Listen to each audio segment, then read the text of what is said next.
ನಮಸ್ಕಾರ ಎಲ್ಲರಿಗೂ. ಸೊ ಇಲ್ಲಿ ನೋಡ್ತಾ ಇರೋದಂತಂದ್ರೆ ಇದು ಶಂಕು ಹುಳುಗಳು, ಚಿಕ್ಕ ಚಿಕ್ಕ ಮರಿಗಳು, ಆಲ್ಗೆ, ಪಾಚಿ. ಇದನ್ನ ತಿನ್ನಕ್ಕೆ ಫ್ಲೆಮಿಂಗೋಸ್ಗಳು ಬಂದಿದ್ದಾವೆ. ಸೊ ಇವತ್ತು ನಾವಿರುವಂತ ಪ್ಲೇಸ್ ಅಂದ್ರೆ ತುಂಗಭದ್ರಾ ನದಿಯ ಹಿನ್ನೀರಿನ ಪ್ರದೇಶ.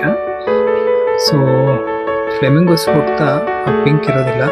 ಸೊ ಇದನ್ನ ತಿಂದಾಗ ಇದರಲ್ಲಿರೋ ಬೀಟಾ ಕ್ಯಾರೋಟಿನ್ ಬಾಡಿ ಒಳಗಡೆ ರಿಯಾಕ್ಟ್ ಮಾಡಿ ಅದಕ್ಕೆ ಒಂದು ಪಿಂಕ್ ಕಲರ್ ಕೊಡುತ್ತೆ. ಸೊ ನೋಡ್ಬೋದು ನೀವು, ನಮ್ಮ ಕ್ಯಾಂಪ್ ಸೈಟ್ ಮೇಲೆ ಹಾರ್ತಾ ಇದಾವೆ ಫ್ಲೆಮಿಂಗೋಸು.